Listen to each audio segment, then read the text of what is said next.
Piles, ہیمورائڈز، بواسیر، یہ ایک ایسا مرض ہے جو دنیا بھر میں تقریباً کل آبادی کے 10% لوگوں میں پایا جاتا ہے، اور اگر مجموعی طور پر دیکھیں تو تقریباً 60% لوگ اس مرض کی پیچیدگیوں میں مبتلا ہیں۔ اگر پاکستان کی بات کریں تو پاکستان میں 20 سال سے لے کر 80 سال کے تقریباً 60% لوگ بواسیر یا بواسیری علامات میں مبتلا ہیں۔ یہ مرض بڑی تیزی کے ساتھ بڑھ رہا ہے، اور اس مرض کا تعلق ڈائریکٹلی لوگوں کے کھانے پینے کے ساتھ ہے۔ چونکہ لوگوں کی عادتیں تبدیل ہو رہی ہیں، کھانے پینے کے معاملات میں بہت ساری تبدیلیاں حالیہ سالوں میں آ گئی ہیں، تو ان تبدیلیوں کی وجہ سے یہ مرض بڑی تیزی کے ساتھ بڑھ رہا ہے۔ اس مرض میں ریکٹم کے مقام پہ یا ہمارے مقد کے مقام پہ مختلف پیچیدگیاں پیدا ہوتی ہیں۔ ان پیچیدگیوں کے ساتھ مریض مختلف معالجوں کے پاس علاج کے لیے آتا ہے۔ خون کا آ جانا، درد ہونا، جلن ہونا،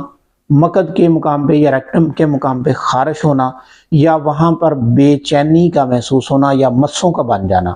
یہ وہ نشانیاں ہیں جو بواسیری مرض کی صورت میں ظاہر ہوتی ہیں۔ جب بھی کوئی مریض ان علامات میں سے کسی ایک میں مبتلا ہوتا ہے تو وہ علاج کے لیے کسی معالج کے پاس جاتا ہے، کیونکہ انہی علامات کی صورت میں اسے پریشانی لاحق ہوتی ہے کہ میں اس مرض کا علاج کروں، لیکن مریض اس مرض کے معاملے میں بہت بڑی غلط فہمی میں مبتلا ہے کہ وہ انہی علامات کو بواسیر کا مرض سمجھتا ہے، حالانکہ یہ علامات جیسا کہ خون آنا، جیسا کہ درد ہونا، جیسا کہ جلن ہونا، جیسا کہ مقد کے مقام پہ خارش ہونا یا وہاں پہ مسوں کا بن جانا، یہ اصل میں بواسیر نہیں ہے، بلکہ یہ بواسیری زہر کی نشانیاں ہیں۔ بواسیری زہر ہمارے خون کے اندر موجود ہوتا ہے، اور یہ ہمارے غلط کھانوں کی وجہ سے پیدا ہوتا ہے۔ جب مریض کسی معالج کے پاس علاج کے لیے آتا ہے تو وہ انہی علامات میں سے کسی ایک علامت کی تکلیف کو برداشت نہ کر سکنے کی وجہ سے معالج کے پاس آتا ہے،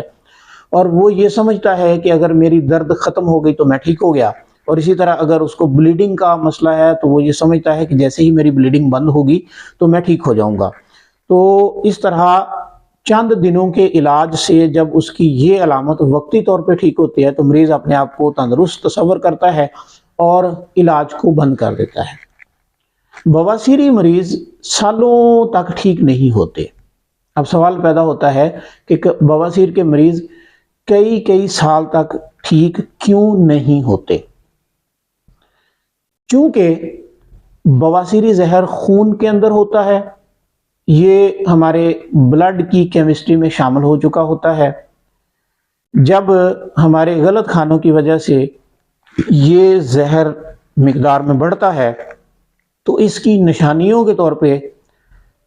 علامات جیسا کہ درد، جلن، خارش، خون کا آنا اور مسوں کا بننا ظاہر ہوتی ہیں۔ یہ علامات اس وقت شدت اختیار کرتی ہیں جب زہر کا ہمارے خون کے اندر اضافہ ہوتا ہے، لیکن جیسے ہی اس زہر کا اخراج ہوتا ہے یا کچھ دوائیاں چلتی ہیں جو اس زہر کو وقتی طور پہ کم کرتی ہیں، تو مریض افاقہ محسوس کرتا ہے، اور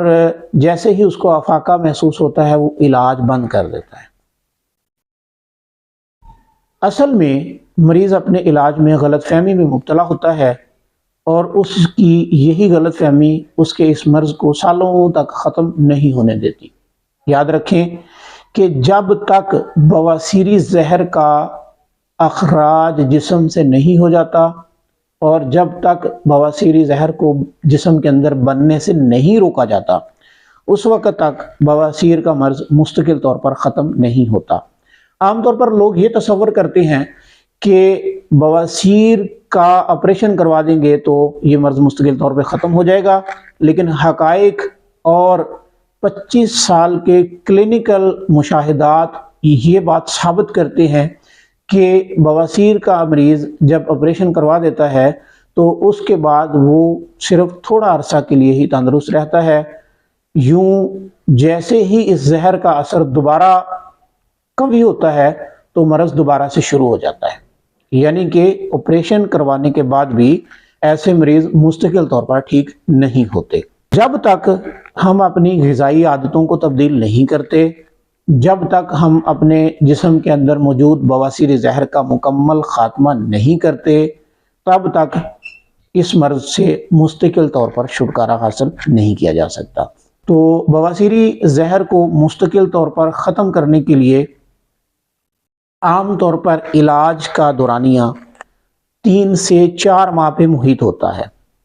آپ نے سوشل میڈیا پہ بہت سارے دعوے دیکھے ہوں گے کہ جس میں کوئی بواسیر کو 3 دن میں ٹھیک کرنے کا دعویٰ کر رہا ہے، کوئی بواسیر کو 10 دن میں ٹھیک کرنے کا دعویٰ کر رہا ہے، کوئی اس کو 3 خوراکوں کے ساتھ ٹھیک کرنے کا دعویٰ کر رہا ہے۔ تو یہ دعوے دراصل جھوٹ پر مبنی ہوتے ہیں، کیونکہ تکلیف دہ علامت کا ختم ہونا اصل میں بواسیر کا علاج نہیں ہے، اور ان دعووں میں عام طور پر بواسیر کی تکالیف وقتی طور پر دب جاتی ہیں، لیکن اصل علاج نہیں ہو پاتا، جسم سے بواسیر زہر کا اخراج نہیں ہو پاتا، جس کی بدولت یہ مرض بار بار مریض کو تنگ کرتا رہتا ہے۔ انشاءاللہ تعالی ہماری بتائی ہوئی معلومات کے مطابق ہماری رہنمائی کی موجودگی میں آپ اس مرض سے مستقل طور پر چھٹکارا حاصل کر سکتے ہیں۔ اس مرض کی تفصیلی معلومات کے لیے، اس کے غذائی معاملات کو سمجھنے کے لیے، اور اس کے گھریلو علاج کے لیے اور اس کے مستقل علاج کے لیے آپ ہماری ویب سائٹ نیچرو کیور آرگینک کو وزٹ کریں۔ وہاں پہ آپ کو اس مرض کی مکمل رہنمائی سے آگاہ کیا جائے گا۔ آپ مستقل علاج کی صورت میں ہماری پروڈکٹس اور ہمارا بواسیر یا پائلز کے لیے ترتیب دیا ہوا کورس